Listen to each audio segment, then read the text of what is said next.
I would like to introduce the history of the development of video games and the predictions for the future.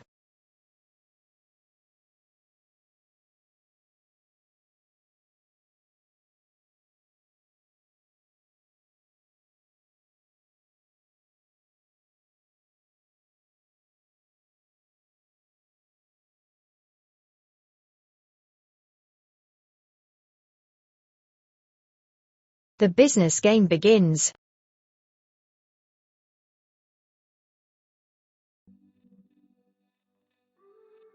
Cause if tomorrow brings something good, tonight I do it all for love, I do it all for love. If you want it, I know I could.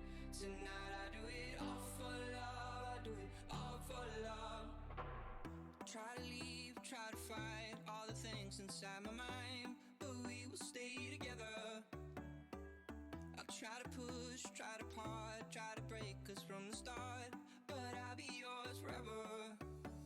Oh, I will follow you through the dark, through it all, and nothing I can do.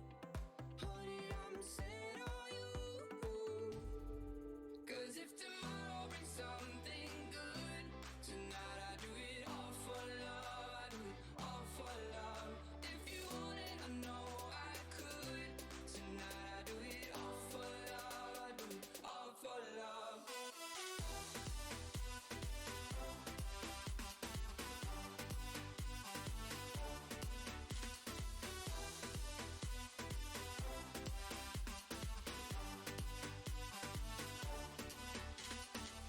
I'll get it out, find a way, make you feel like you can stay.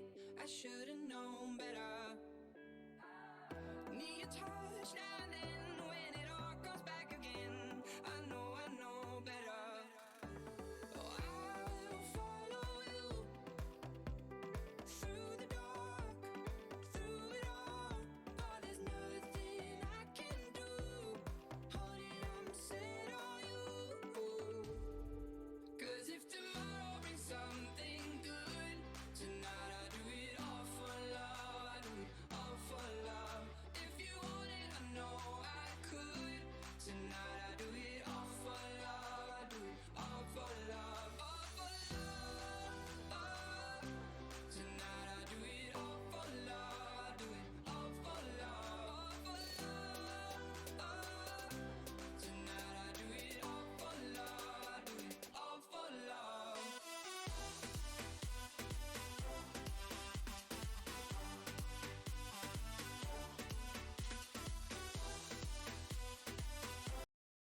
$3 billion gamers by 2023 year according to new zoo, engagement and revenue continue to boom in the global games market. By the end of 2020, there will be 2.7 billion gamers in the world, of which 2.5 billion will play on mobile devices, 1.3 billion will play on PCs, and 800 million will play on consoles.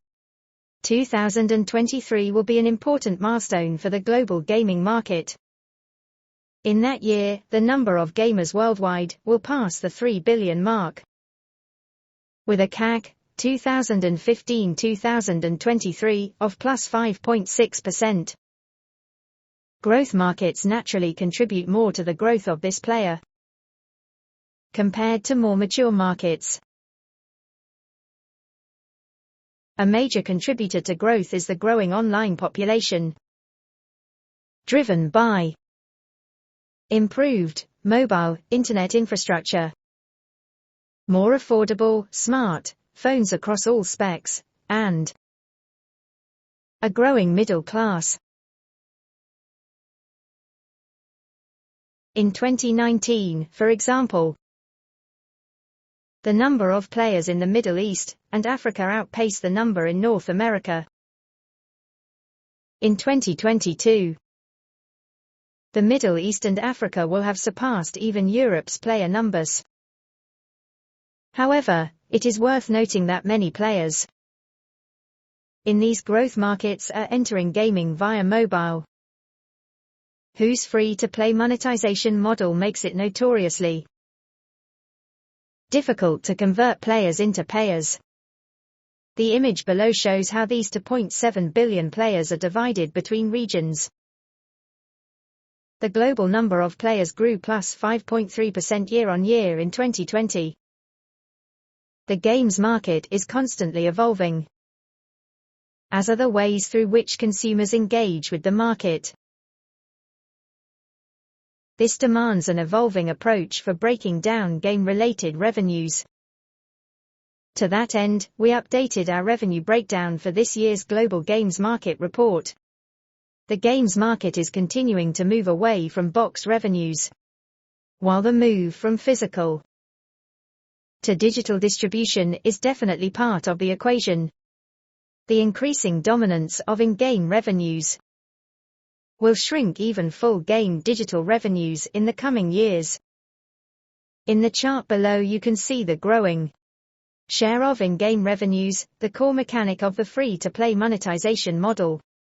Free-to-play is the dominant monetization model for mobile and PC gaming, and is quickly changing how console games are monetized.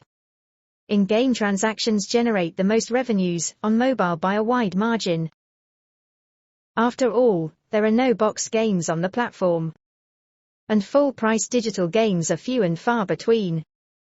Here is a growing market for premium, paid games on mobile, for example, through subscription services like Apple Arcade, digital board games, and ports from other platforms, but that growth is marginalized by the growth of free-to-play games on mobile. In fact, 98% of all mobile game revenues were generated through in-game transactions. We forecast this to edge ever closer to 100% as the years progress. Nevertheless, there will likely always be a market for paid games on mobile. Through the previous data and the paid ranking of the Apple App Store, I found 9 of the top 10 games in the Apple App Store's paid list.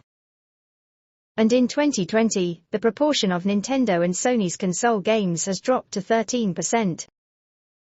So I predict that in the future, PC games will be better than mobile games.